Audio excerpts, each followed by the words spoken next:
Didn't catch that earlier. I hit update and yeah. I see it now. I do believe we're good to go. This is why you need me. I know, I do need you. I need you. So much do I need you. You do. What would I do without you, Anthony? A lot in life. Should I step out of the room? You should. You're welcome. You're welcome to join anytime. We're known to have three-ways on the show. I'm just saying. Easy. You know me, man. I don't hold back for nothing. Not Right. even for Myra either. I do believe we're good to go, guys. Well, fantastic. She's known us for a little while now, so she knows our humor. Yeah, that's probably not the best thing. That's what? That you know about our sense of humor. It's probably not the best thing. All right, so we got it. We're going to copy this email address here. Not email, this URL, rather. And we'll just go ahead and pop it on over into the appropriate places. We're good to go. Sweet. Now, if my internet could catch up with me, that'd be great. It's been running rather slow lately. Rather slow, but that's all right. We'll get it. We'll get our shit together eventually, I promise. No, we won't. You make an excellent point. Mm-hmm. So this video that are we live right now? Or? We are live right now. Watch what you say. We're live. So Oh. keep your racist rhetoric down to a bare minimum, huh? Yes, please do. Oh shoot, I'll try. I'll try. I'll try. You make it sound You like know it's me. such a challenge. Like, oh boy. Oh boy. Alrighty, guys. Why is this? So welcome back. Welcome back to another episode of the Unframe of Mind show, where we have uncomfortable conversations without a condom. It's been great. Quite the week. Oh my. So we're back. We're back again. We're going to be talking about the Chauvin trial, but not in the way that you might expect, because quite frankly, I could give a shit about what's going on with the Chauvin trial. I could care less. So stay tuned for that. We're also going to be covering a little bit of a Wi-Fi,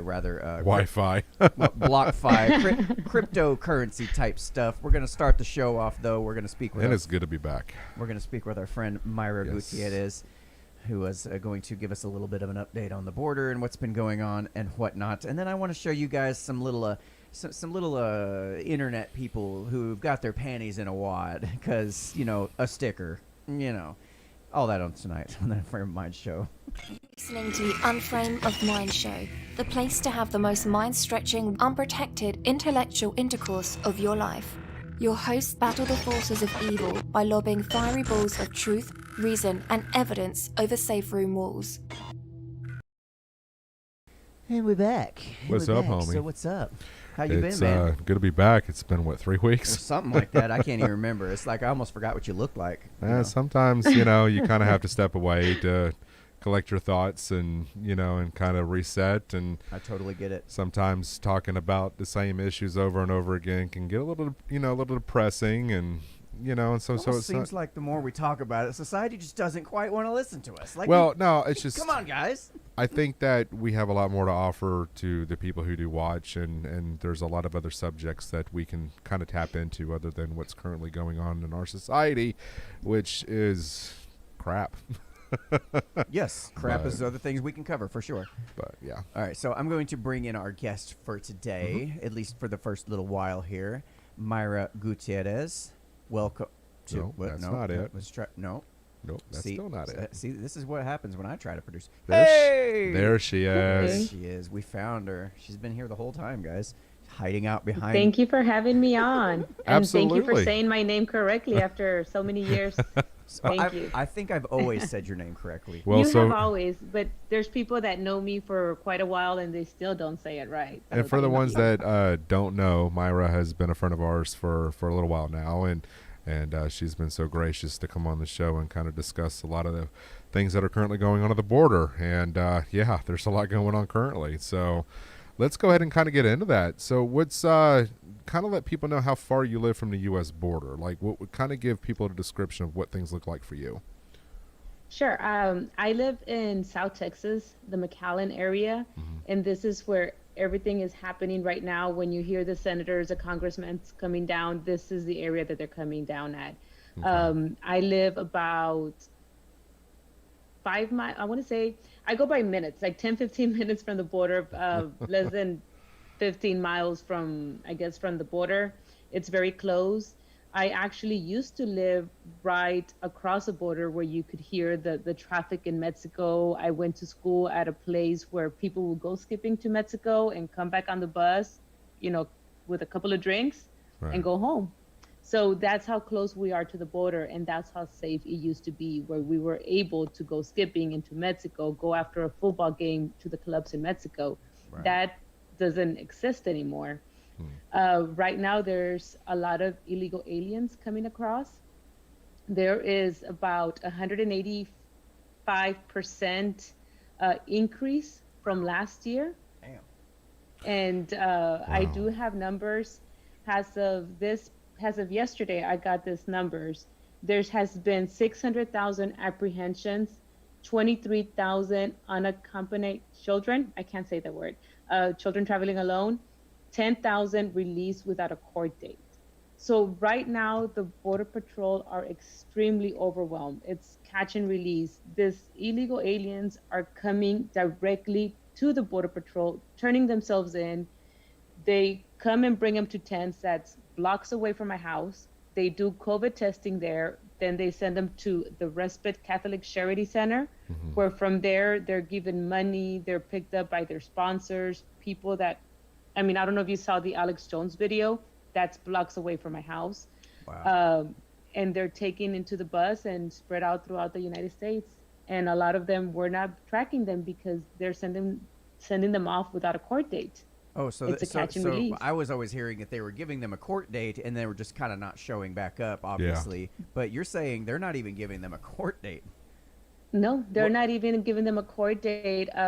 There's areas like an hour away from where I'm at on the other side, like further down in the border.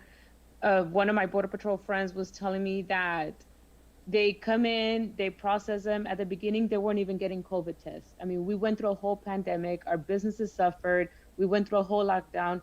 Illegal aliens come, they don't even get COVID testing. We accept them in, release them into the community, like come in, and these illegal aliens actually ask our Border Patrol for rights to where they want to go. I'm like, they're not your Ubers, they're not your taxi drivers. Oh my God. They're here to protect our borders, and they can't even do that. Not because they don't want to, because this administration is not allowing them to. Right. They're being hamstrung to the Yeah. point where they can't actually do the job that they need to do.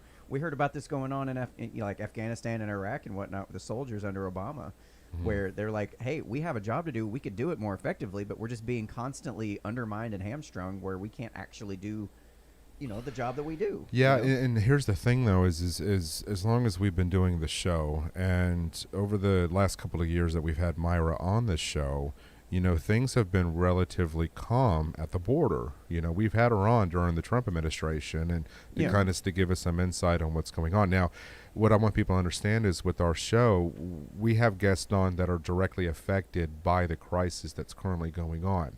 When you watch a lot of the mainstream media, you're getting analysts telling you what they think is going on or how things are operating down at the U.S. border. So that's the difference between us and the mainstream media, is that if you guys want to know what's going on, we're going to bring people on the show that have got legitimately the facts and the numbers to back things up that actually deal with the Border Patrol on a daily basis. Now, while we're talking about this, I want something we've never done before, and I've always wanted to ask you, what is your relationship with the Border Patrol agents? Like, how involved are you with them? I am very involved with the Border Patrol agents. I don't work for them. Right. I don't. I have family and friends that are in the agency, that are in the U.S. Customs, the Border Patrol. So this is that's how I work with them, because they're my friends. And when the whole Trump administration started, and even with the Obama era, I think it started off when they started demonizing the ICE agents and the Border Patrol. And my stance on that is like, these are my friends. This is my family. The majority of Border Patrols are Hispanics, and they were being called white supremacists and Nazis for doing their job. Oh my God. They have families, they're brothers, they're sisters, and to me, that was just wrong. So I started getting more involved in the organization that I'm in, which is Latinos for Trump, and now is Latinos for America First. So we started doing appreciation dinners. luncheons, collecting sanitizers for them, a lot of, those kind of drives. And so I am involved with them because I listen to their stories and I hear what's happening.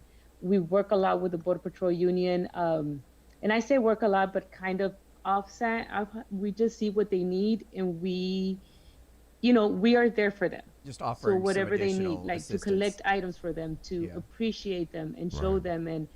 And I get numbers from different agencies or from reports that I see, not necessarily, I'm not going to say from them, but the numbers are out there.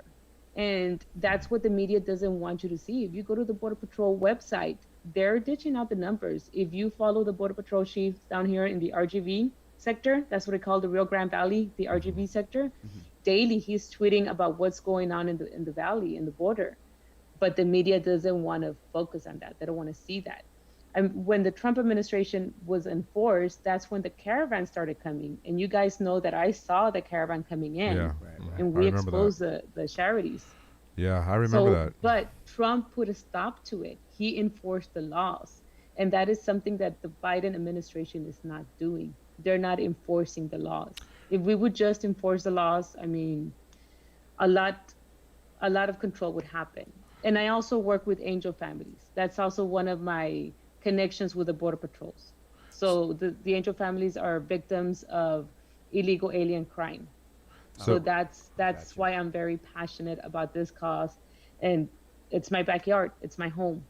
So I just became a let me- citizen last year. So to me, it's kind of like, do it, Yeah, and I take it at heart. we actually had you on the show to kind of celebrate the fact that you did become a U.S. Yeah. citizen, and that's for the folks that have never. And you made me cry. I remember. Yes. I remember. It was just, we've seen the process that you've gone through to get to where you are to become, a U.S. citizen the correct way. And, to be able to share that experience with you, obviously, via, through Zoom and of course through socials. But it's been a cool process to watch you go through this, and you've done it the right way. And that's something that a lot of people don't see people go through that want to become U.S. citizens. And I remember when you posted that, I was really proud of you for going through that. And, and it just kind of reassured the fact that there are people out there that really want to become a U.S. citizen. They really want to go through that process. They really want to have that American dream that you guys often talk about. And so kind of shifting gears back to, to the conversation, give us some insight on what it's like down there right now with everything that's going on that's not being reported by the mainstream media. Like what's the day in the life in the town that you live in with everything currently going on at the border? Well, they're coming in every hour, even less than every hour. The Border Patrol, they're getting groups of. There was one time that they had a group of 400 people come in, and most of them are children, and that's the saddest thing to see. Like I said, the tent city that they have here, it's blocks away from my house. They have it gated, but they're not forced to be there. These people are not forced to be in that area. They can come out whenever they want. Right. If they do test positive for COVID, they send them to hotels paid by us. So we're taking care of it. We're paying the COVID testing right now. As far as I know, my city's paying for that, for the city of McAllen. We're supposed to get reimbursed, but Supposed to. I mean, the Supposed Biden to. administration is still not calling it a crisis. They're calling it a challenge.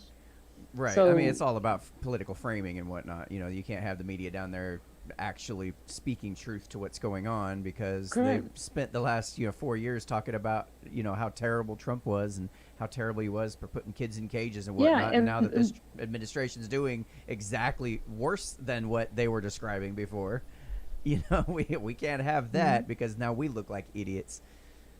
Yeah, Yeah, it's and now they crazy. want to do some repairs on the fence or some on the wall, which is they're finishing the wall. That's what needs to happen. The Border Patrol need that wall, and they're getting funding cut back.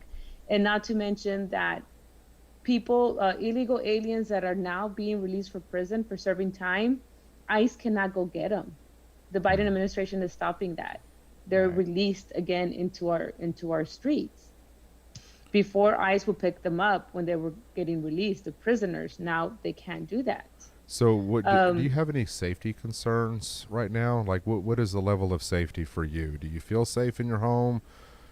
No. What kind of where you at with that? Mm-hmm.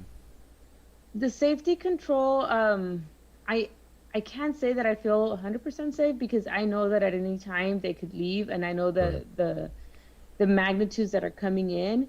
But to be honest, these people are the way they're turning themselves into the Border Patrol, and they're kind of working into the system that they have put in place, where I say blocks away in the Catholic Charities, because they want to go further into the United States. Right. That's just what they want. That's what they're seeking. But I do know that, I mean, I go running here in the trails sometimes, and I see more people than before that look kind of sketchy, but Right. I can't say anything.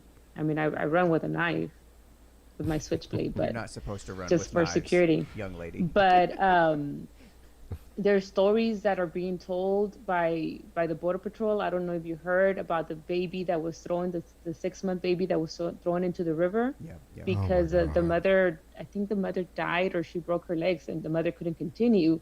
So the cartels or the human trafficker didn't want to deal with the baby, so they threw the baby in the river. The Wow. baby got saved, but they threw it to drown. Yeah. Then there was a little girl, a 10-year-old little girl that when she got to the Border Patrol, she had no voice. She lost her voice from yelling because she was being gang raped by the cartels, but by to these say- human traffickers. But So to this say is they're- what's happening yeah, to the children. But to say they're not sending their best, and I assume some of them are good people, like that's way outside the lines.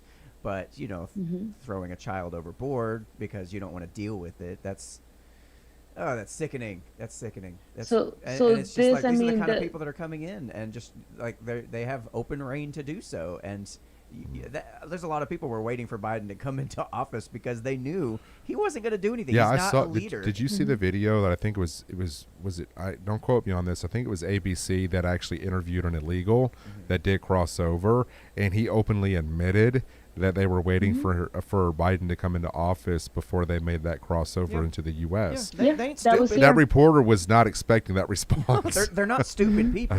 They're not. I mean, these people coming across the border, like some of Yeah. them, like are amazing people in terms of like the amount of risk they're willing to take to have a better life for themselves. I find no fault in that. Yeah. Yes, I would prefer you do it the correct way, but that's an amazing attribute. That's the kind Do of it the Myra way. that's the kind of go-to spirit you kind of want in people. But when you also have such lax controls that all of the bad shit can get in, like all of the Yeah. people that are not here don't have good intentions at all. No. There's also a video that, again, this is an hour away from me, up higher up in the border, and there was a little boy that a border patrol on his way home found, and he was crying in the fields. It was a 10-year-old little boy, I think it was 10 or 12, and he was crying because they left them. The group that he was with left them, abandoned him on the side of the road. This kid not knowing where he was at, and the border patrol asked him, where are your parents? Are your parents with you? He's like, no, I traveled alone. Like, he came alone. To me, I mean, this, if I leave, if my daughter's 8 years old and I leave to go grocery shopping and somebody finds out, somebody can call CPS on me Yeah. for letting go my daughter. Or if I send her to the store alone at 8 years old, that's dangerous. So to send these kids to go through such a dangerous journey, it's beyond me. And a lot of these kids are kidnapped because a lot of these countries, the low community, the families, they don't have a voice. So when their children are kidnapped, nobody listens to them. So a lot of them are kidnapped and used by the cartel and reused so other people can enter the country illegally. And I sent some pictures, and if you look, I mean, there's a lot of kids. There was a man with a little girl, and the little girl looks, they look frightened. It's a very sad thing to see. Are these photos that you sent to me? On Telegram. But it's very little pictures that I had, but I mean, I've seen it from the past also when the caravans were coming in. There was mostly men with little kids. So Well, shoot. So it Jeez. sounds like things are not exactly going the greatest down at the border right now. Well, and I and can't imagine what it's going to take for people to stand up and finally decide, say, you know what, this is enough. We've had enough. This is ridiculous.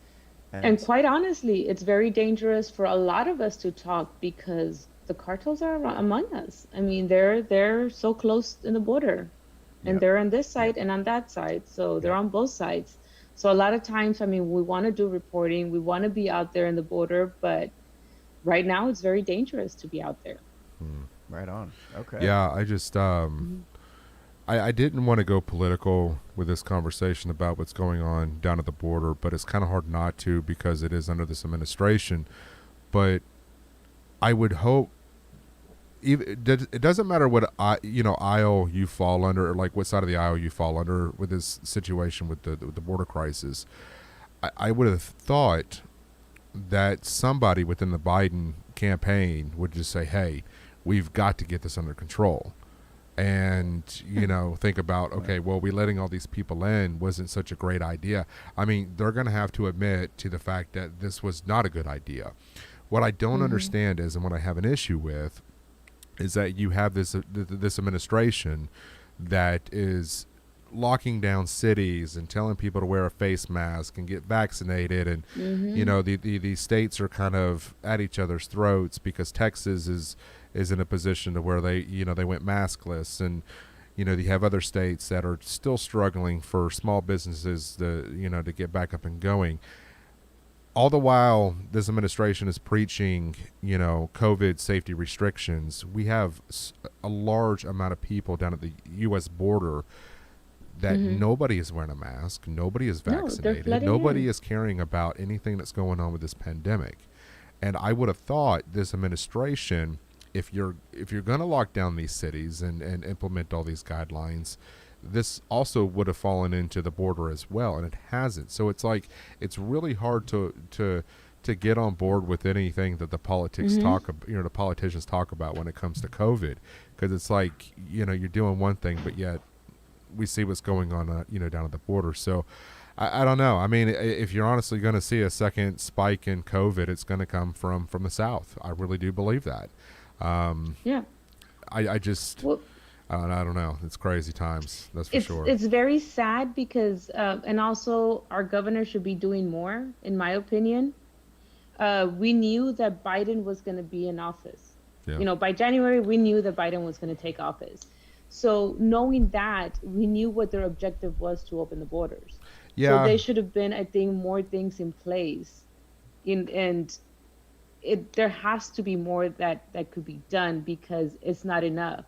And all of this, I'm not using your platform for any, but I am running for city commissioner, and because I see that has a border city, all of this is falling onto the burden of our communities because nobody's picking up the slack.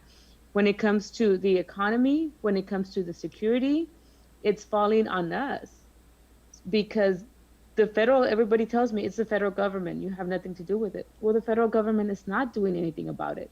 So it's falling onto us. Yep, exactly. As a border community. Exactly. Well, don't ever feel like you can't, kind of promote what it is that you're doing in your personal life. But yeah, tell people a little bit more about what you're running for as far as, the political realms go. Well, I'm running for city commissioner in my district. Okay. I live in the city of McAllen. So I want to be part of the decision making when it comes to what's going to happen. How are we going to aid the people that are crossing over? What money is going to go there, or if we should spend any money, or we should open a shelter like they did? Because if you see McAllen is full of houses. It's not a big city where we have downtown area. The downtown area has houses and apartments around it. So to me, it's not a safe place to have. The city of McAllen suffers. The businesses suffer because it brings down the business. Having, illegal aliens, it's not a good thing for our city. And it is very sad. It's also a humanitarian issue. And I thought that the Democrats and the liberals were all about the humanity issue of it, and they're not. Where's AOC? No, Why isn't she crying no, at the no, fence no. for these children in her white outfits? Yeah, I know. Why isn't she here? What But now compel- it's a detention facility. I don't know what she's calling it, because before it was cages. Yeah, yeah. But nobody's here crying at the fences. Now they're saying she's saying anybody that calls it a surge at the border is using military language, and it's a very white supremacist type language. what they It's did like about January 6th. So ridiculous. Anyways, Maybe I should do that. Maybe I should follow her footsteps and go cry at the fence. Yeah, go cry at the fence. it's an empty parking lot at Walmart. So listen, I appreciate you coming on and giving us an update. Yeah. And you're welcome if you have anything new that you want to share with our audience. us updated. Yeah, just let us know. We'll bring you in and give you a few minutes. Thank to, you. to step up to the I podium. mean, if you guys want to help in our Border Patrol event, we're having another one on Wednesday where we're gonna take plates to the Border Patrol from Rio Grande all the way to the tip of Texas to Bronzeville. So to all the sections that are here, to all their stations, go to latinosfortrump.us and you can make a donation, $10, $15, $20, whatever you feel like, just to support the guys and the girls, because they really need this, to pump them up. I mean, the 4 years that they had accomplished so many things has just been thrown away with the new administration. Right. So Latinos, everything that they accomplished. latinosfortrump.us to go help Yes. that cause out. So yeah, I'm going to move on to the next topic, and I'll let Miss Myra get on with her evening tonight. Myra, it's good to see you and good Yes, to talk ma'am. to you. Thank you. Thank you so much. Right. Good night. All right. Good night. So as we move on, we got to talking about COVID at the border and whatnot, and there's something else that I was this was part of my excitement from the last week is I've just finished up a design. It doesn't take much to entertain you. I know. I finished up a design. And I love it when you do get entertained because you get all giddy like a little schoolgirl. Well, it's just my thing. I'm so giddy like a schoolgirl. I don't know why schoolgirls sound like a gay guy from the 70s, but I don't either. it's just what they do. It is. But at any rate, see what I did? I did. Take a little detour back to old school. Uh-huh. Anyway, I'm going to bring up this little image here. Now, this here, for those of you who haven't seen this, You are causing quite the ruckus on social media with this sticker, my friend. I am. I've got this little thingy on my truck. Okay, this little sticker. It's Zoom in a little bit so people can read it. Let me see if I can zoom in on that. There we go. Control plus. Now, for those who are just listening, it's a sticker. It's a little decal on my truck that I designed that I'm selling. It says I'm identifying as vaccinated. Okay. I think it's funny. I'm identifying as 4 words. Okay. Technically 5 if you want to break down the contraction, but apparently 4 words is all that it takes to get people super, super pissed off. I mean, really. I read some of the stuff you sent to me from other people, and I'm like, wow. Well, that's what I'm working on bringing up here, because there's one lady in particular that just I couldn't help but just die laughing. It was so funny. She had to really kind of let you know how she felt. I know. I've got okay. Let's start with these two. Yeah. Aaron Graff says, "This is disgusting." Daniel Hazel says, "Nobody wants this trash." And then my favorite, Zoom in on that. this young lady here, Control Plus. Keep going. That's going. about all it is letting me have. Okay, you're gonna have to read it for the audience. Then So if they can't she see says it's basically the tired joke. I identify as an attack helicopter. Like, we get it. You all don't like trans people. To which I responded, had nothing to do with trans people. well, I mean, using the phrase identified as, it is pulling from that yes, it is. particular thing. And I'm just basically taking multiple cultural issues and all putting them into one. That's the joke. It's a joke.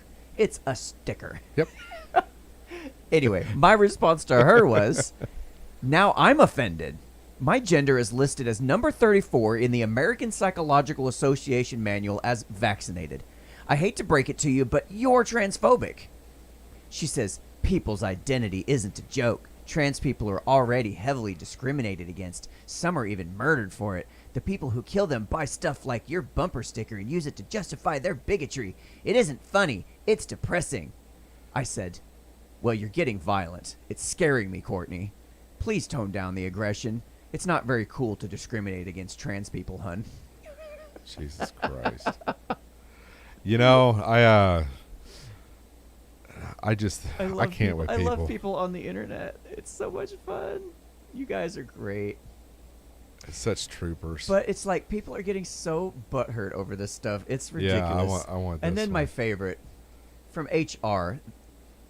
HR says, "You aren't going to stop selling them. You aren't going to understand how your trashy efforts literally cause harm to humans. You don't care that." I know that was my response If too. a sticker has that much of an impact on your life, you need to reevaluate your entire life since the dawn of your existence, my friend. Exactly. And I'm just reading this. Okay. So they go on to say, "You don't care that if it harms. You don't care that it harms community. No one can change your ideas. But today, Dun, dun, dun. someone spoke up and shared their truth in spite of vulnerability to make sure that lots of people see your bigotry and harm." I feel like doing that. See, in text, you don't have to take the time to We need to get this person a cape. repeat the word today. Like, you know there's some like gusto and they're trying to be dramatic with it. And she said, "No one can change your ideas, but today someone is standing up against your bigotry." Like, good Lord, get over yourself, you fucking dramatic idiot. This is the exact definition of what a keyboard warrior is. If there was ever a title for that description, we're reading it to you. So you hear it every single episode when we play our intro. It says, "Lobbing fiery balls of truth, reason, and evidence over safe room walls." And this was one of those fireballs that hit the spot, nailed her, him. Is it her, him? Honestly, Oh I don't God, know. let's not misgender this motherfucker. Otherwise, we're gonna have a lot of issues. Honestly, I don't know. I didn't check. It doesn't matter. If you're gonna talk shitty to me on the internet, I'm gonna ignore you. But so to continue, many don't squeak up and can't. I'm here to call you names or do whatever the fuck I want to do because you are garbage, trash, bigoted, garbage. Yes. No exclamation point. I'm a little Yeah, it was disappointed. very, very pointed. Very pointed. Matter of fact, there was more to that interaction, and I've got to find it. So. Well, we can just post that later on. But No. oh, you got to find it. Let's find it. It's From the same person, from the HR. Yeah, it was continuing the I conversation. keep thinking Karen. I don't know why. Yeah, no, yeah. Was this Twitter or was this Facebook? This was on Facebook Messenger. Messenger. Yeah. Okay. Yeah, is what it was. And Okay, I let's sent get it to that. somebody, so I got to bring it up here. And I'm pretty sure I sent it over here. Good Lord, Harry, the swamp cleaner. I hope you're on. I'm pretty sure you're on Signal, 'cause it should pop up for me. We'll get this together. But yeah, this is one of many. I got plenty of threats, but I got the majority of it was people like really loving it, dying laughing, ordering and paying for decals. I'm selling them $5 each, 3 for $10. We do have T-shirts coming. I had And they are selling. I had fast. so many people request T-shirts. So there's the rest of it there. I found it. Okay, zoom in on that on the bottom. I'm gonna try. Please let me zoom in on. Did you give it a heart? No. Did you heart that or they heart themselves? No, many that's people do just that? what they. Damn, that's. It's. Whoa. We'll get this together. It's not letting me. Yeah, I don't know why. That's weird. It's not letting me. Okay. Anyway, she goes. She goes on saying, that's trying to sell bullshit to get more OnlyFans access. Keep it up. OnlyFans. We have an OnlyFans account? No. They're implying that I have to sell these bumper stickers in order to afford paying for people's OnlyFans pages. Oh, gotcha. Yeah. Keep it up. I hope you have one of these on your car, and I see it out in person. Like, wow. You know, and that's considered a threat. That is considered a threat, isn't it? Do you carry a firearm? Not yet, but I will be after July 1st. Yep. I will definitely be after that's July 1st. something that people need to understand is that if you're gonna make, which I don't think it's really considered. Well, it is a threat, but better be careful with what you do, because this is a great way to find yourself in a situation where it possibly could end your life Right. or seriously harmed if you come after either one of us. I'm not sure what kind of firearm you have, but I do have a 45. And I do keep mine on me. So it's like, this might be social media. You might be talking out your ass. You might be a keyboard warrior. But the problem with that is you don't know how many people could be serious about their intent. Yeah, so Silly Redhead on YouTube says, wow, it's pathetic to see how people have this much time on their hands. I'm not afraid to pull the trigger either. Look, that's exactly right. That's exactly right. I mean, I'm sitting there thinking, I've taken the time to create this sticker. I've already taken the time to make sure I can get it produced and printed. This means something to me. I enjoy it. It's funny. Other people I know, they'll appreciate it, and they are showing their appreciation by purchasing one. Or 18, honestly. I've had people order 12, 18, 15 stickers. They want to pass them out to their friends. Wow. Yeah. Yeah. I'm telling you, these things are selling like hotcakes, so I've got to get a brand new order. Otherwise, I'm going to run out again.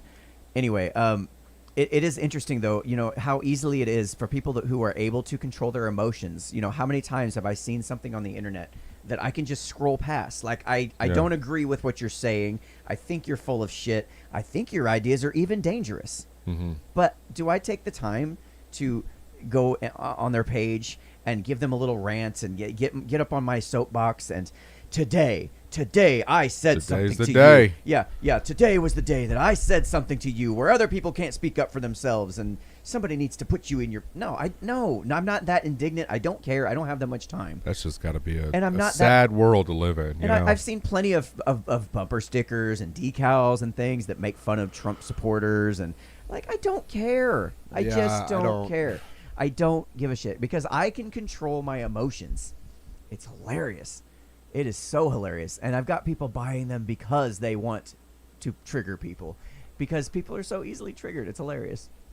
And it's a sticker. That's the crazy part about it, man. Is like do people not realize the amount of hate that is being registered through your thought process over a decal? Like, I'm sorry. A sticker. Look, if I'm ever this mad over a sticker, please just smack me in the back of my head and tell me, shut the fuck up. Just please do me a favor. And you know what it's sad is that you go to bed, you lay your head down at night, and you rest peacefully. These people over here are so triggered by things such as a sticker, and it's like, man, there's other ways to exert your energy into something than a sticker. Like if a sticker has that much control over your life, again, like I said earlier, you need to really, really reevaluate your life and just your purpose in life, as a matter of fact. So that's great. So we have this case going on here lately. Slight shift in topics here. Yeah. Derek Chauvin, the officer that was being convicted or tried for the murder of George Floyd. Unpopular opinion, perhaps. I don't give a shit about this trial. I don't either. I don't. I haven't been paying attention. The majority of the information I've gotten so far has been through headlines, quickly coming across my feed that I read and move on. I have not really said that much about it. Mm-hmm. However, being an outsider from this, I've already showed Anthony this, but I've sit there today. I wrote 4 pages on the reasons basically why we should not care about this, why we should not be paying attention to this, and why this really shouldn't be a problem in the first place. Why there's so many things that could have been done to have fully prevented this whole situation from the start. That people need to pull their head out of their ass, societally speaking, and figure out how to solve these problems ahead of time. Because what's the old common phrase is, an ounce of prevention is worth a pound of cure, right? Yep. And, I almost wonder how many people have actually heard that phrase before and know what it means, that actually knows what that actually entails, who understand the idea of forethought about handling issues or seeing down the tunnel of time, issues that could be issues, and handling them before they become issues. Well, this whole thing, and I remember back when we first started covering it, was strictly race. It all started with race. Exactly. Now the narrative has shifted because you can't get him on the charge of hate crime, towards him for being black, because it's not what it's about. And the one thing we've often preached about on this show is that, you know, if you remember the Nick Sandman situation, right? There was just a small 35-second clip that was played, and it got the whole U.S. into an uproar. But then more of the video was released, and then everybody kind of took a step back, the ones that actually can logically think about what's going on. Right. And we saw, oh, okay, well, there was more to this. Now, with the George Floyd situation... Oh, there was a lot of people, even on the right, that were like, oh, we messed up. Like, we even got... Like, they even got mad We about saw the 9-minute the 9-minute clip of the officer putting his... What I am now learning through other video evidence, that it was never his neck. It was actually his shoulder blade where he had his knee. Mm-hmm. Now, take that for what you want and for what it's worth. I mean, you don't know the pressure or the amount of pressure that he had on his back, you know, into his chest. So, and it's not to defend what happened, but as I got to kind of digging around a little bit, they actually had a law enforcement officer who actually trains police officers, and they were kind of discussing, you know, was the maneuver that he used, was it acceptable? And the officer, or were they trained to do it that way? yes, Yeah. and are they trained to do that? Yeah, And because that's two separate issues that came up. right, and he said yes. Yeah. For as long as he needs to keep his, you know, his knee on his back, or his neck, or not his neck, but his shoulder blade or his back, then yes. In some cases, officers had done it all the way up until the point other people have arrived. Yeah. This is a practice that I was unaware of that is often used by the police. Now, with that being said, yes. Hey, Erica Lynn. For me, in my opinion, do I think it was a little excessive? Yeah, 8 minutes is a bit long for me, or 9 minutes, however long the video is. Do I know the amount of force that was applied to his back and to his chest? I have no clue. Yeah. No clue. Nobody does. Yeah. That you can't gauge that just off a video. Well, on the other side, I'm seeing pictures come across Twitter where Chauvin actually has his foot off the ground, implying that his entire weight was on his knee. That is correct. At least for moments at a time. Now I don't know if they just took a snapshot where his foot might have slipped off the ground for a second and then made Right. it back on the ground. That could have happened. Like lost your balance or something. Yeah, that happens. But and then they take that one frame and then imply that. See, here's the thing. Well- we're sitting here talking about all the minutia of it. Well, And that's where I have the problem. But I'll let you finish. I don't want to cut you off. So basically, what I'm getting to is that that's all we saw was this 8-9 minute video. Yeah. But what we did not see was everything that led up to this whole situation that should never have ever happened. Yeah, we should not Choices be wasting were our made, time having this conversation. Yeah. Choices were made. Decisions were made. This was never about race. If you actually took the time to go back and watch all the video evidence, the cops said, yeah, we'll roll down the window. We'll do this, we'll do that, trying to make the situation a little bit. You could tell George Floyd was strung out on something. I mean, they caught him in the SUV with what we now found out through George Floyd's ex-girlfriend was also the drug dealer, was his friend that was in the car. And just a couple months ago, he went to the hospital complaining of heart problems because he OD'd. There's so many things that you have to take into consideration here, and it wasn't just the cop that did what he did to this man. This was self-inflicted harm that George Floyd did to his body to begin with, to put him in such a state that if you start to freak out, I am no medical examiner. I am not a doctor. I'm not claiming to be anybody that has anything that has to do with that shit. All I'm saying is that if you have a medical history of substance abuse, your body, you are eating away at your body with chemicals. Your body is not going to respond the way it should if you're a healthy individual. But even then, you could be asthmatic and could be, having complications. My only problem with this whole trial, this whole situation, Right. George Floyd said he could not breathe, right? Right. A lot. Okay, well, he was telling the cops he couldn't breathe when he was sitting in the cop car. Right. And nobody was touching him. Nobody was touching him. Yep. So there's that. I've covered that. Okay, There's a reason he's saying that. Right. So, and then what I kind of go into later is that I have to make this decision whether or not, if this man is on the ground and I have my knee into his back or shoulder blade and I'm applying pressure and he's telling me he can't breathe. This is the part of it that I just cannot seem to wrap my head around. Like, I guess it's because I have a little bit of a compassion for human life, is that if I'm hearing that, regardless if he's just saying it to get out of the situation, I'm going to ease up. I'm going to try to find another method to restrain this individual rather than keeping him on his chest, for the next 9 minutes. Because, and for me, I don't want to be liable for anything that possibly could happen if he is serious about what he's saying. See, we just didn't know. Yeah, you also don't want to be liable for that guy getting up out from underneath your knee because you let out pressure and he ends up hurting one of your other officers. Yeah, but I mean, you got two other officers. There's also a giant crowd of people around him that, he don't know what's going on with that whole crowd of people. He don't know what they're going to do. He don't know if George Floyd might get up and go try to hurt them. There's that other side. There's so many bits and pieces that, in the moment you're like, fuck, I don't, that we have the advantage, we have the ability to stand back and say, well, if it was this way, we could have. We're relaxed. We're literally armchair quarterbacking this, from afar and going. I think that, but I guess my argument to this though is that there could have been a different maneuver or position they could have placed him in. Yeah. That didn't represent the strength, that he was being compressed into the ground. Now, one of the issues I have is what. Okay. Here's my. You had 9 minutes to figure that out, and I'm not trying to justify what happened with the case. Yeah. I'm just saying these are thoughts. thoughts. In these situations, 9 minutes is gone. Yeah, I know. We talked to Andy, as one of the cops that was on the 9 show. Minutes, and it's time speeds up, slows down, whatever. But here's my thing, though, and I'm playing devil's advocate because obviously my opinion's really about the George Floyd case.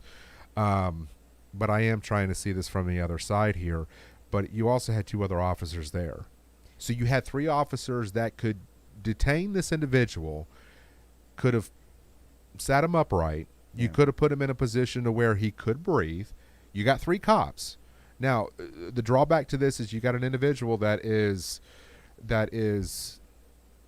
probably, strung out on drugs. Yeah. Now, you don't know what somebody's going to do when they're incapacitated and they're either drunk or high or whatever, because that's kind of flirting with disaster, because the probability of them doing something stupid is very high. Right. I just think that this could have went so many different ways. And when you have 9 minutes, that's what I struggle with. It's like here's the questions I'm not hearing anybody asking though. What's that? And this is where like I said, I don't give a shit about that, because we're going to see the same thing happen again. We're going to see it happen. Right.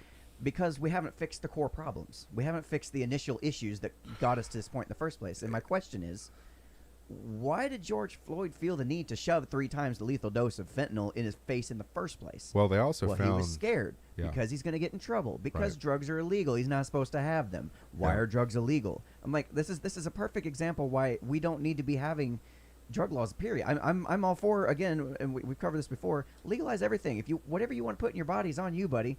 I don't give a shit. Ultimate freedom. Do you think that could have prevented his death? I do. It probably would have prevented a lot of issues. He may not have been strung out on drugs because he was able to get the help he needed, because he didn't have to keep it hidden and underground and away from the cops. And you know what I'm saying? We as a society would have handled the situation way differently. Mm-hmm. He would have been approached way differently. Right. And he would have been, oh, I've got some fentanyl on me. There's no need to hide it. There's no need to quickly go, oh shit, what am I going to do with this? He could have very well been alive today, and we would not be having this conversation, because if drugs were legalized, and we had other programs for helping people with their addictions. I believe Portland was. I think was it Portland, Oregon, that was trying to pass this law. I don't remember off the top of my head. I think so. So again, another question is, and all these will be covered in the article in better detail, much better written. So the other question I have is, why were the police concerned about a counterfeit $20 bill in the first place? Why is that a problem? I'm just thinking, going back to the fentanyl that you were talking about. Just let me get this out real quick. Sorry, you were talking about that, and I was actually listening to where in the cop car, which he was detained in, they found actual chewed up pills or whatever it was that the fentanyl is in the back seat of the cruiser 6 months later. And then what's And up with his that? DNA was on it, and nobody's reporting this. Yeah, it's like, why? You're not hearing this in the news. You're not going to hear this in the news. No, and that's bullshit. And all That you're going to should hear have in the been news is Black key Lives evidence. Matter. I can't breathe. Well, you don't shove that much, drugs into your system because your heart rate gets to going.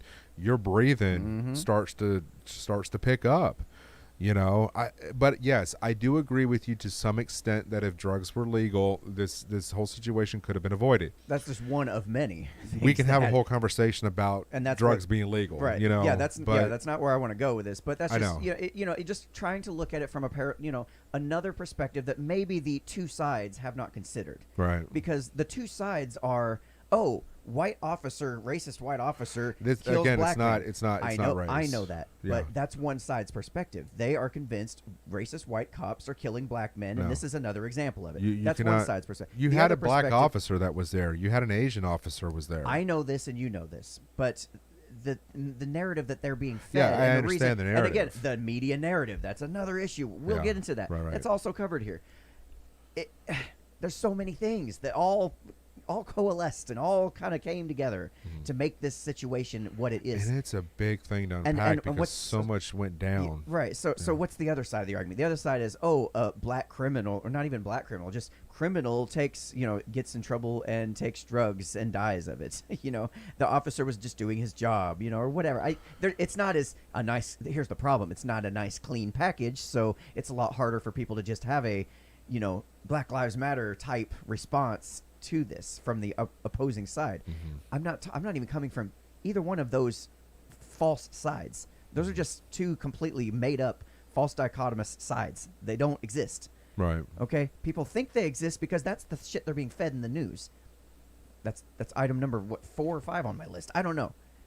If Black Lives Matter has shown me anything over the last year, it has exposed how racist black individuals have become in our society. Well, yeah, and again, Towards white people and Asian people. and every single one of these items. That's been a big thing in the news right now. Could be a whole nother episode on its own. Yeah. But I'm just trying to kind of quickly get the. There is no quick lead. Well, to it. yeah, I know. I'm just trying to kind of quickly get out the nuts and bolts here. But Yeah. again, just to go back, why were the police concerned about a $20 counterfeit bill in the first place? That is what we're to understand was the original reason they were called to the scene in the first place. Yes. Was a $20 bill used at a gas station or a convenience store? Right. I think is what it was. Yeah. Now, here's the problem. What a lot of people don't understand is that the U.S. dollar is there's a monopoly on our currency, right? Mm-hmm. Something that somebody said to me a long time ago, or something I heard somewhere, I don't remember, was that you will never have a true free market until you have a free market in currency. Meaning you have to have competition in the marketplace of currencies themselves. Right now, the U.S. dollar has the monopoly on that. They're the one game in town. Even though there is Bitcoin. even though there's so many other options right now that are far more technologically advanced, far less copyable and hackable, and that these problems are already solved. Mm-hmm. But since the U.S. dollar has such a stranglehold on the currency, well, now we're thinking it's okay to print money, and this very simple problem that already has a solution to it has not been able to be implemented because everybody's fucking head is in the same spot, the same mindset, the same episode playing over and over again of how things should be and how things have always been, so that's just how we're going to keep it. No, y'all got to start thinking about other solutions, other problems. Look at this from an outside 30,000-foot perspective. Stop getting tied up in the minutia of, okay, was his knee 3 inches to the left or 3 inches? It doesn't fucking matter, quite frankly. I don't care about the issue at all. Right. It does not matter to me. You've got state control in charge of force, in charge of security. This could have been handled so many different ways. Oh, yeah. Security, if it was privatized, could have been handled at the point of the gas station. Mm-hmm. But what do security officers nowadays have to do? They have to, they can't apprehend anybody. They have to call police, wait for the police to show up. Lord knows how long that's going to take. Like that's not private security. That's just a private surveillance to just keep an eye out for crime going on until the actual police can arrive. That's like these problems would be solved ahead of time. Would have already been thought of ahead of time if we just stop focusing on the stupid narrative we're being fed. Well, Again, the article will be out soon. yeah. I'm still working on fine-tuning and fine-tuning it. But listen, if you guys have any issues with what I'm saying here, please let me know. But I fully feel like I'm heading in the right direction where nobody else is, honestly, in the mainstream media, that is. Yeah, no, You know? I mean, you've only got very select few high-profile individuals that are covering this story, such as Ben Shapiro, that is actually playing this in the favor of the cop. What's his name? Chauvin. Yeah, Chauvin. That's going to get off because they have, or not that he's going to get off. That more likely he's going to end up walking because the charge is so high. You got to have a As I've reasonable doubt here to convict this guy, and they're not going to have. I would be highly surprised. Now, what was I think? To me, this is what's going to happen. I think he's going to walk, but I don't think he's going to walk because I think the jurors actually know if they don't convict him, the fallout of what's going to happen. So you're kind of screwed either way. All of it's covered here. It's the classic for as far as the state is concerned, the government, the power structure here. This is a classic example of heads I win, tails you lose. Yeah. No matter what, this is a win for the state. Yeah. No matter what, because they need those riots to happen right now. They've been trying to get us. They need them. They've been trying to get us to war because they're doing such a terrible shit job of managing our resources, our valuable resources, that usually they could kind of cover up their tracks by taking us to war, where people were more willing to take measures of, austerity, of cutting back, of, higher taxes temporarily, people in for the war effort, But here lately, people aren't buying the bullshit, and they're having trouble getting us into war. They've tried multiple times. Yeah. They keep trying to get us into Syria, and oh, that bad guy over there, we got to go get him. We got to go get him. But that's not happening. People are like, no, we don't want this bullshit. And as a result, they're getting more and more desperate, and that's why we're getting stimulus checks. That's why we're being given these complacency payments to keep us from rioting, to keep us under control. Now, they do need the riots, but they need it to be a riot in their favor, that they can come in and be the hero, not be the enemy in that riot. Does that make sense? Yeah, but here's the thing, though, is that, they've been putting pressure on the Biden administration from Black Lives Matter, and they're not really, the Biden administration is not doing anything to help them. There's a shocker. Democrats not helping black people. Yeah, I mean, right. What is it going to take? Like, what is it going to take for Democrats, especially black people?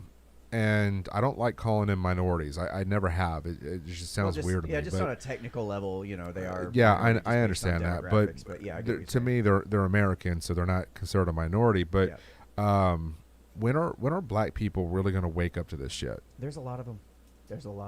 Like what? Yeah. I don't know if it's because of the education level they're not receiving to think in a different way or to see things in a more of a broader perspective than what they've been fed since. I mean, you have to understand, and like I said earlier, since this whole movement has started with Black Lives Matter, it has exposed so many racist black people that I'm shocked, dude. Like I get on my socials and I'll read a post from, say, Fox. Yeah. And if it has to pertain to race, I will see so many black people with so many racist comments towards white people. I'm blown away, dude. I'm like, wow. That's because they've been told that they can't be racist, and they've changed the definition of what racism is, so that way they don't fall under the definition. And once people figure out that, oh, that's that racism thing that we're talking about before, right? That's that. I thing just never you're doing. knew to what I knew a lot of black people don't like whitey. You hear it all the time. Yeah. But I've never seen it to this degree. I've never seen this magnitude of so many black people. And whether I've got friends, I often wonder in their circle of friends, when they're around other black people, what they actually talk about when it comes to white people. Yeah, you got me. If you're saying this shit online, what's not to say that you're not saying it within your own circles? Oh yeah, people what they don't say online. It's way worse. So behind closed doors. So now that we've established that, okay, you have a very large majority of the black population that feel the way they do towards not only white people, but now we're also finding out that they're being they're discriminating against Asian Americans. Yep. Yep. 57% of the crimes against Asians up in New York are committed by black men. Wow, really? 57%. Wow, I did not know that. Not including what's going on over in California, over in San Francisco. And the important number that has to go with that is, okay, what is the percentage population of black people in, you said New York City? Yeah, New York City. I don't know that number, but maybe somebody can help us out with that number. So Now, that'll we give you an have idea. a- That'll we- give you an idea. If black people are 50% of the population and 50% of the crimes are toward Asians, that would kind of make sense. Right. But So I then, have a strong feeling that black people are more closer to, say, 13 to 15% of the population, causing 50% of the crime against Asians. Right. That's a problem. well, That's this a is problem. something that's not being discussed. And the other problem that I have with this, too, is that you hear the sides from the Asian Americans and from black communities. All of a sudden, they want them to come together and show unity. Well, okay, that's cool. Thumbs up, good job for wanting to, to squash this. But where in the subject matter are you coming to the white population saying, "Hey, let's unify this. Let's come together and make this happen"?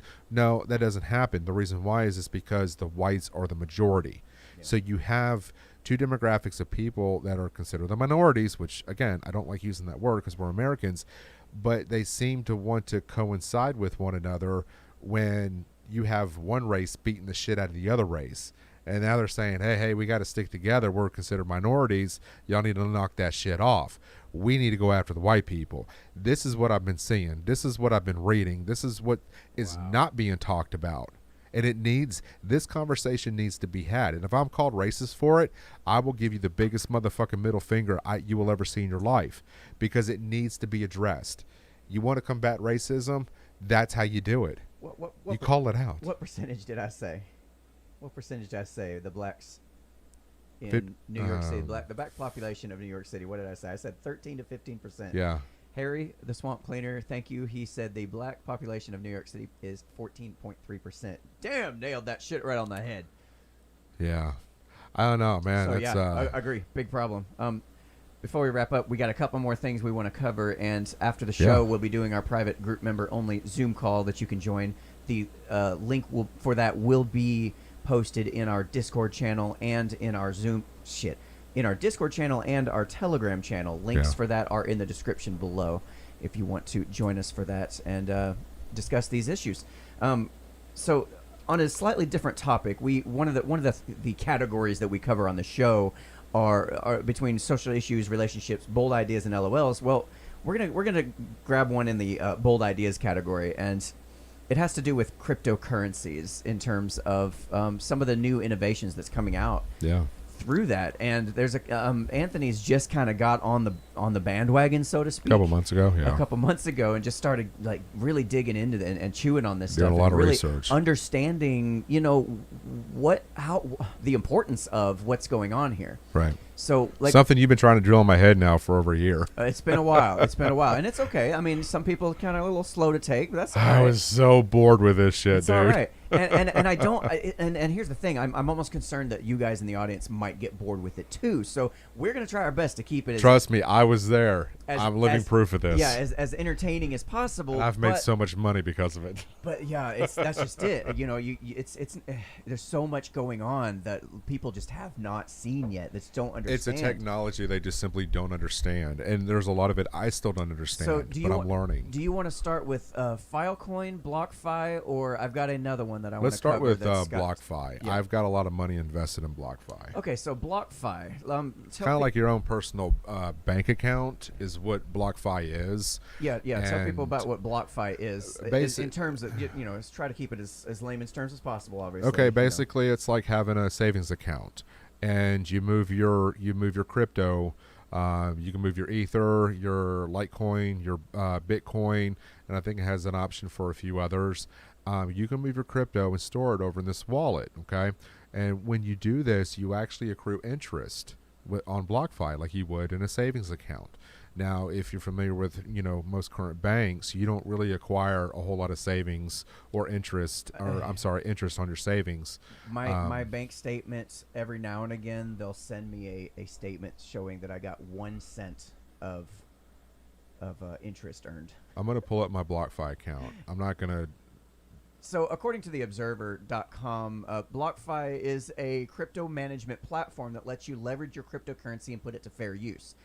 At BlockFi, you can earn up to 8.6% interest per year on your cryptocurrency holdings, borrow cash, buy and sell crypto, and access other bank-like services. It's like a all-in-one crypto bank. Right. So 8.6%. Good Lord. I remember when I first opened up a bank account, like it was My annual percentage on my yield is at 6% APY just on my Bitcoin.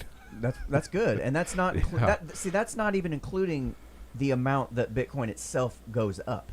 That's earnings on top of your Bitcoin. That's earning Yes. 6% more Bitcoin itself. But you're getting paid in Bitcoin. You're not getting paid in Right. US dollars. So See, that needs to that's be good. understood. I do need to switch some Bitcoin over to that Yeah. because Bill Ottman was telling us about it. Uh-huh. I brought it up, but I never actually followed through. You followed through, and you've been trying it out, and you've been telling me about it. Yep. So it's kind of cool that I got kind of a partner in this a little bit that kind of tap me on the shoulder, and be like, hey, did you know about this? See, Sometimes I didn't. I didn't move all my Bitcoin over because I've got a substantial amount, but I did want to put just enough in there to kind of gain some interest on the 6%, and just to kind of give you an idea. So accrued interest, which is basically what I've accrued for the day, is $2.70, and that's paid in Bitcoin. Yep. Total interest paid, no, I'm sorry.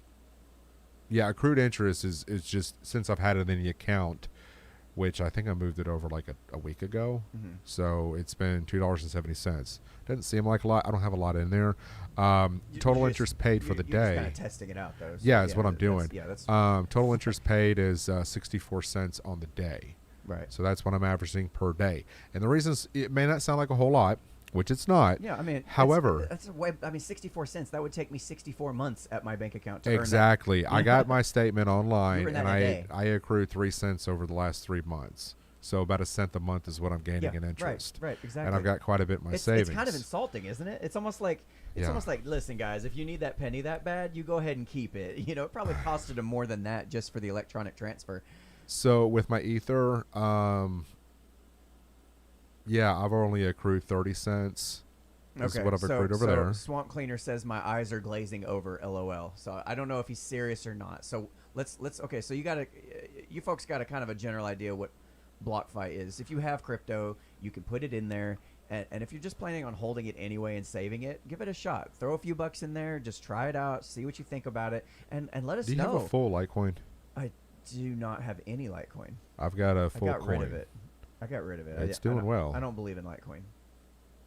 I mean, it's an. I mean, it'll go. I'm sure it'll does fine, but it's just not one I've like got my heart into. You know, there's no value. Well, yeah, you're a The Bitcoin value, guy. Yeah, the value. No, I'm not a Bitcoin guy specifically. I'm not a maximalist by any stretch of the imagination. Yeah, I'm not. Okay. I have a ton of different ones. I know you do. But You showed me. Litecoin was not one that I looked into and felt like, oh, that's a value proposition that I'm like, I got to have. You know, I just didn't. But it there's didn't- stability within that coin, though. That's Yeah. what I like about Yeah, it. it's been around a long time. It's been around a long time for sure. Swamp Cleaner says I need to take Crypto 101 classes. Yeah, we've got some episodes back that you can go back and look up crypto where we do exactly that. And if you want to just call me and talk to me, I'd be glad to take the call and just kind of answer any questions I had. Silly Redhead says I've tried it. I have $25 of Bitcoin I bought. It's definitely interesting, and I learn a lot from Anthony. Yeah, that's just it. I mean, just try it. Just You got to ask questions. yeah, I mean, ask questions, figure it out, try to test stuff, and if you lose $25, it's not the end of the world. You tried something, you learned something, and hell, I mean, it's not the end of the world. I have made a lot of money here lately. So, as we move on, I want to switch over to FileCoin is another one. Now this one's kind of interesting, and I've heard of this before. You brought it back to my attention again. Yeah. Now Bitcoin. Okay, so basically, just so folks know, Bitcoin is like, I want to close this stupid banner. I don't want to sign up for your stupid email address. Is there not a little X to I don't do see it? any No, there's X not. anywhere. But that's Play the video. You should have sent me something else. You bastard. Sorry. Play the video, though. So basically, Bitcoin is one of many cryptocurrencies. Yeah. Bitcoin has a value proposition, which is X. Ethereum has a value proposition, which is Y. This is what I was talking They about. drive each other. This is what I was talking about Yeah. earlier. A competition in currency. Mm-hmm. You know, and it forces these currencies to evolve and improve and become more secure because they really, really want you to use them. Well, US dollar doesn't have that pressure on it. but the thing I like about FileCoin though is when Bitcoin drops, FileCoin goes up. Yeah. Really? I'm still trying to figure this out. Yeah, no, sometimes there's no rhyme or reason. But sometimes, but a lot of the times when you watch the market, when Bitcoin drops, so does everybody else. Yep. That is just the way the market moves over in cryptocurrency. It's like when Bitcoin sneezes, everybody else catches a cold. Exactly. Yep. But for whatever reason, FileCoin seems to want to go the other direction. So it's like, I kind of want Bitcoin to go down because I want my FileCoin to go up. But then when Bitcoin goes up, it kind of goes down. So there's some instability with that right now, only because FileCoin it's been around for a while, but it just exploded out of the market. Go ahead and roll this video real quick. Does this have to do with FileCoin? I don't think so. Oh, well, it might. Yeah. Well, hang on. What was the title? Cryptocurrency. This is what Bitcoin mining looks like. No, it does not. No. Why? What is FileCoin and why is the cryptocurrency's price going up? I don't know why that would be the video they would choose to play. I don't know. That's weird. So what is FileCoin? FileCoin is a type of cryptocurrency like Bitcoin or Ethereum or whatever that has jumped in popularity this year to become one of the top 10 biggest cryptocurrencies in the world. It really has. Yeah. Cryptocurrency market price tracker coin market cap. Don't use coin market cap, you noobs. Use CoinGecko. Anyway, listed FileCoin 9th in its list of cryptocurrencies by market capitalization, the total value of a cryptocurrency's circulating supply. That doesn't tell me what FileCoin is, though. That's not telling me what FileCoin is. I'll tell you what FileCoin is. FileCoin is a cryptocurrency that powers the FileCoin network, a decentralized peer-to-peer file storage network that aims to let everyone store, receive, and digital host information. File tokens are used as payments for these services as an economic incentive to ensure files are stored reliably over time. To put that in layman's terms, think about it like this. Yeah, right sorry. now we have. Oh, you're fine. You read the definition. Yeah. I've got it. I can take it from here, homie. I can take it from here. So basically, FileCoin is like the cryptocurrency version, the decentralized version of, say, like a Cloud, like a Google Drive.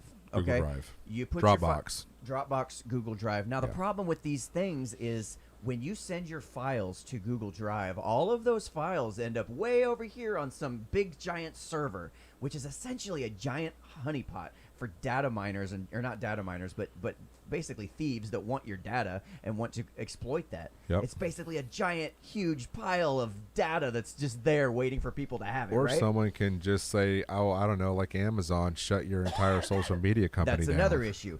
I'm even concerned because I use Google Drive right now, and I'm concerned that if I have the wrong opinions and they don't want me to have, they can shut me down whenever they want. Now, with FileCoin, the way their platform operates, it's all decentralized. Yep. Instead of having everybody's files over here in this big, huge server, It's everywhere. I basically pay some other guy in a random location to hold my files, encrypted, of course. He can't see them. He's just kind of storing the data. You're using his storage space to I'm using hold his your storage files. space to hold the files. He's Yes. incentivized to make a little money in the process, and it's just spread out. It's everywhere. And now, if somebody wants all of that data that Google Drive has, but all that data is held over here on FileCoin, they would have to go to your house, my house, this guy's house, this lady's house over here, little Nancy down the road, and they'd have to like hack each of their computers, go in and decrypt it, whatever. They would never be able to do it. Oh my God, the amount of work involved in it would be ridiculous. And I'm telling you, it's not like you can say,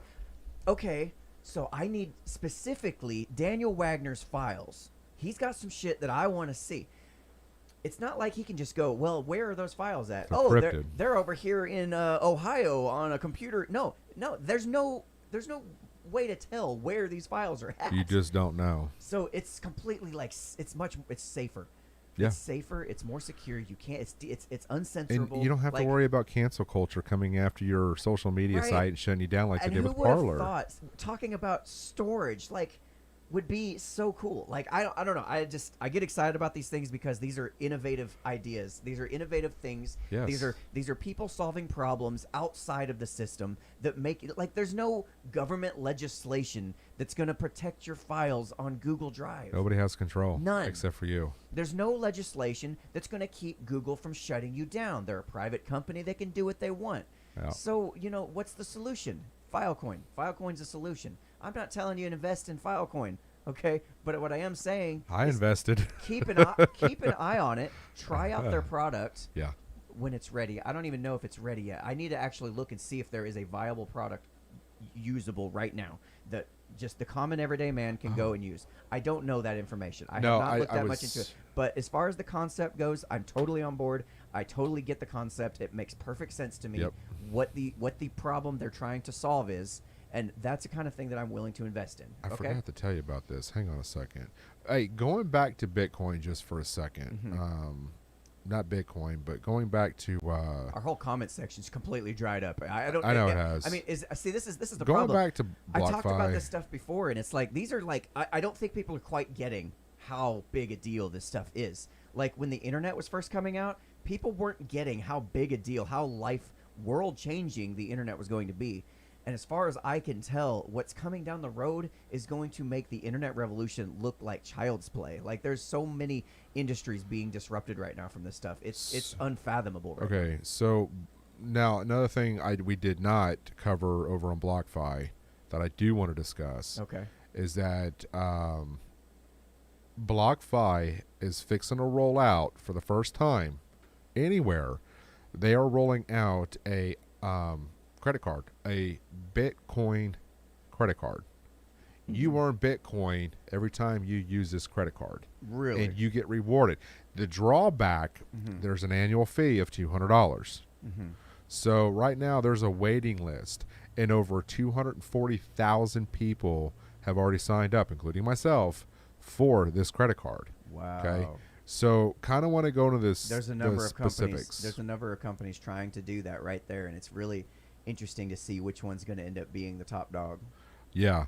They're going to be the first company to roll this out. Now, it's so? supposed to be released next year. Yep. It says it's credit, not debit. Upon approval, you'll get a credit limit in USD and receive instant 1.5% cash back in Bitcoin on every transaction. Starting to sound like a commercial right now for BlockFi. I'm telling you. The first card to offer this. I know, right? I need to do And that. now with BlockFi, you get 1.5 cent APR back in your. Okay, so anyway, so just kidding. Yeah, earn interest on All your right. Bitcoin rewards. Your So- Bitcoin rewards is okay. I'll shut up. All right, now here's I just thought it was cool. You know, no, it's a it is credit cool. card. It is very cool. I gotta find There's- my yeah. thingy. So we have one more thing to cover. Yes, one more thing to cover. Footage. Footage. No, one more. Oh, One more. it's a long show. Fuck me. It's fine. We haven't talked in a while, homie. No, it's been a minute. Where is it? I had a moment. What was it? Last weekend? Yes. And we regrouped.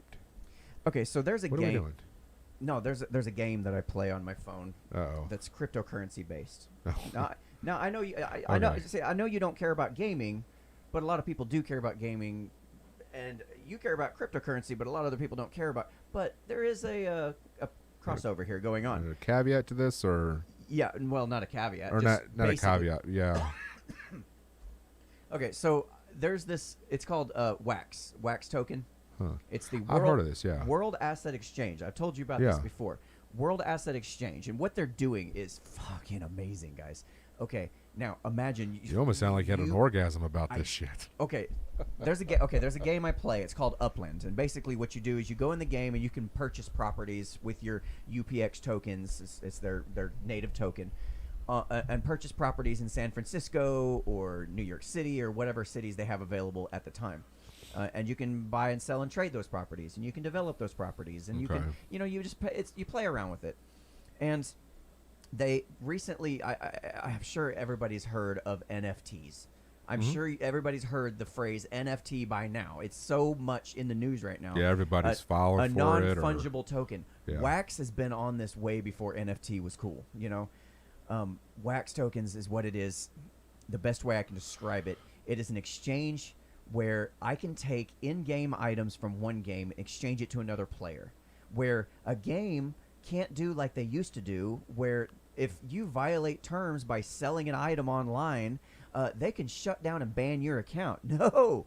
Now, if I've got a game and I earn that game, that item in the game, that is my item. I own that item from here till eternity. If I want to sell it, I can sell it. I can go on this Wax exchange and I can sell it to other players. That's pretty cool. It is cool. It's like an online auction. It's Yeah, it's solving kind the problem it's that kind of the like a Diablo. marketplace. Yeah, it is. It's a world asset exchange. It's a marketplace for items. This is what I'm kind of showing here. Now, Like a Sim City. Yeah. we've already got Street Fighter. There's some big names coming in here lately. Street Fighter is one of the bigger ones that has come, and they have like cards and shit. Streetfighter.cards. You click on it, you buy their cards. You can trade the cards. Now, this is like a digital version. Think about this. Like Pokemon. People trade cards all the time, real cards. This is a digital equivalent to that. I can buy these cards, which are kind of, in my opinion, cooler than a real one because they got little animations and shit on them. You can actually see them move and stuff. I've never understood the whole. I didn't. cards I don't thing. either. I don't either. Except for when I'm playing, it makes sense. Some cards are more valuable because they are stronger. But rarities make sense. People do like to collect things. I've never had a collector mentality, but that's another thing that can be done on the Wax chain. I collect rare things. I collect my toenails. Well, you can probably put them on and turn them into NFTs. Toenail clippings. So the game Upland, what they've done, and I was trying to bring it up. Yeah. I know it's here. Hold on. Let me see if it'll load while I'm talking. Anyway, Upland, what See they've ya, done Swamp. is they've ordered. They've got these. Okay, here it is. Sold out already. Oh Wow. yeah, sold out. They did this in 2 rounds and sold out pretty quickly on both of them. The second round took a little longer to sell out, but I bought 2 packs, 2 of the 25 packs, just to try it out. I took some NFT I had on my KuCoin exchange, which is a decentralized exchange. Not important right now.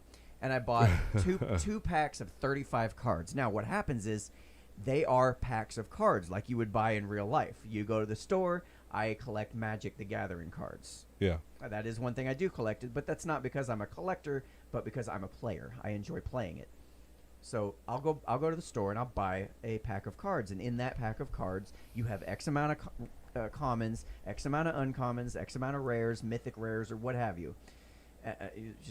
You have a chance of pulling out a really nice card.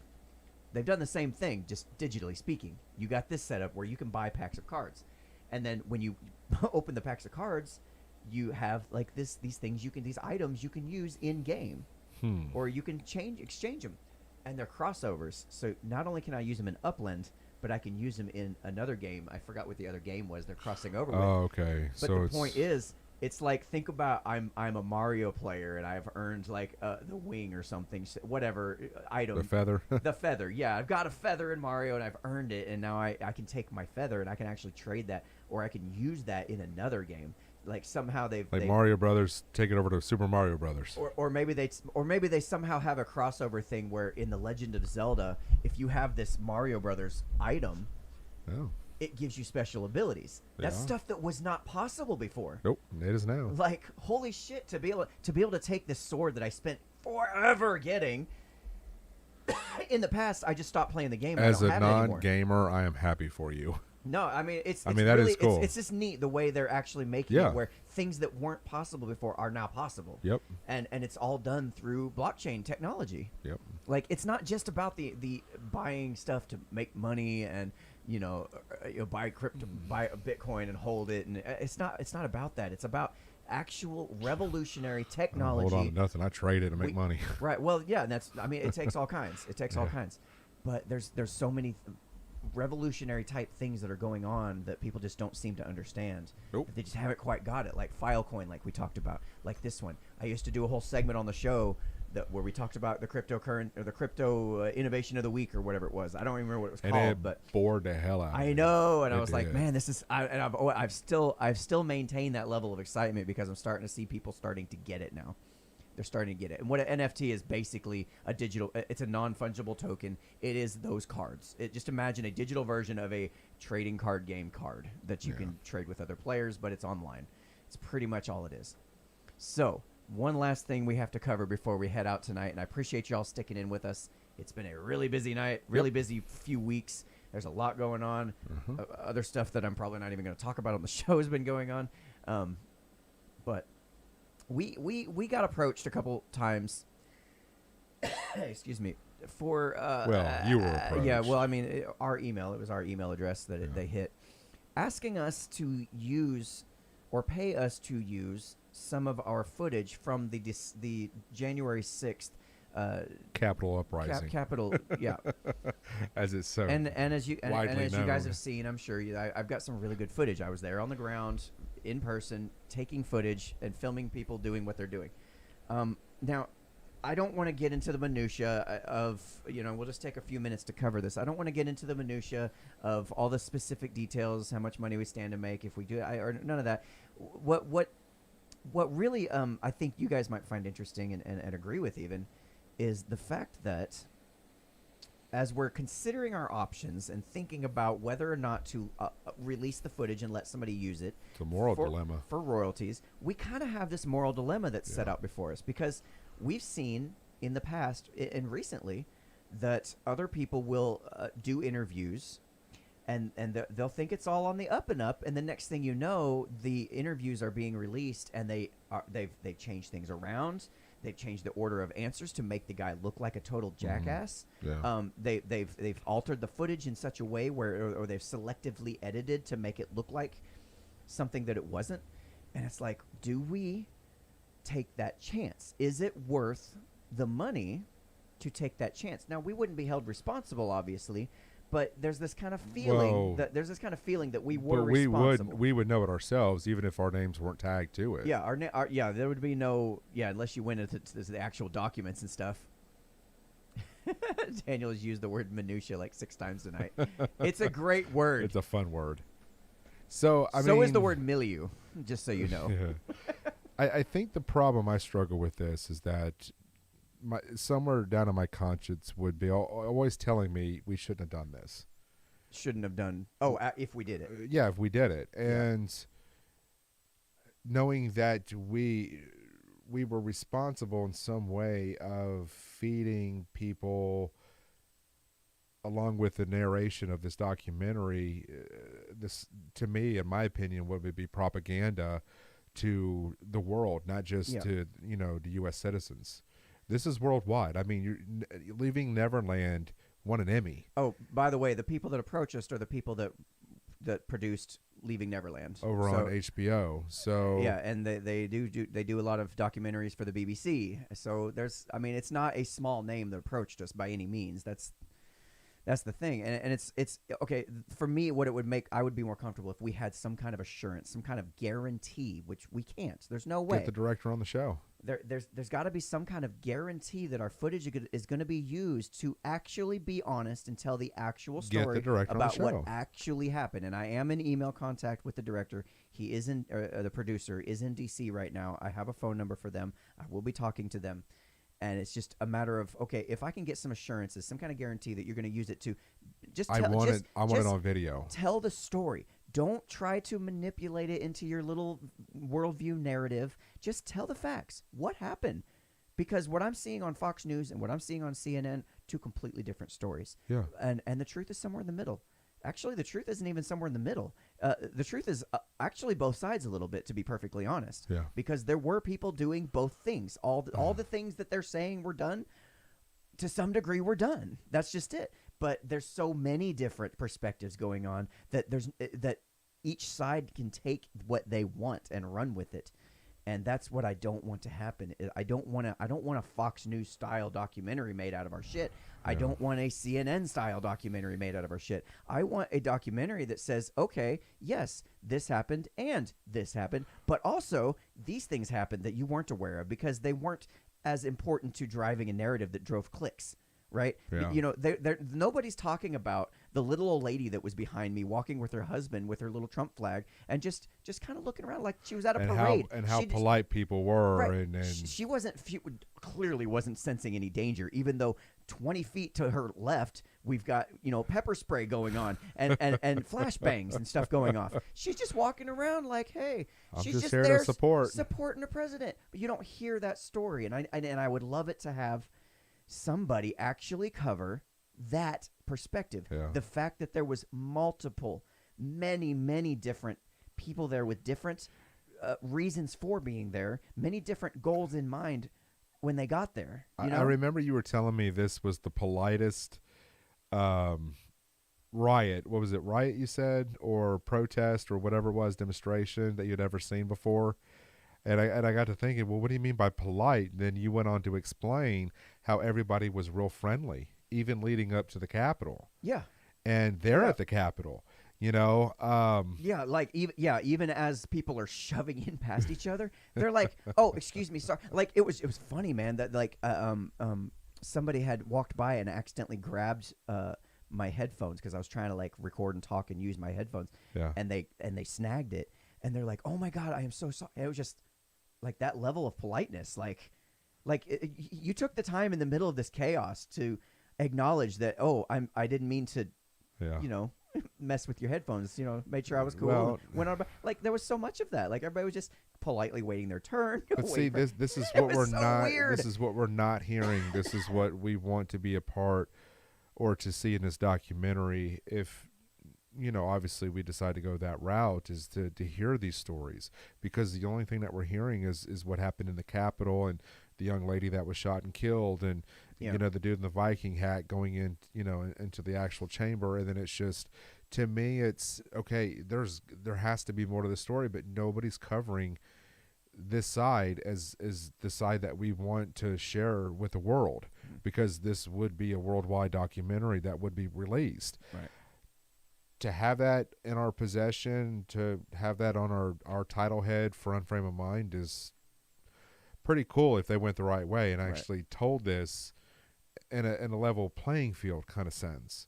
Yeah, I don't see any moral dilemma in selling the footage. Like I don't see any problem with that. It's already just out there. Yeah, because the footage it's already been, like, if people were going to get in trouble, they would have gotten in trouble. Right. So I don't feel like that's going to be, but it's just, what do you do? We have other footage, but it's not on YouTube, Right. obviously. So That's probably the footage they want. That being said, we appreciate you guys' support and feedback on that. If there, what do you think? Would you do it? I mean, yeah. Let me address this. So, what happened? The only way that you're going to get what you're seeking is if you make the documentary yourself.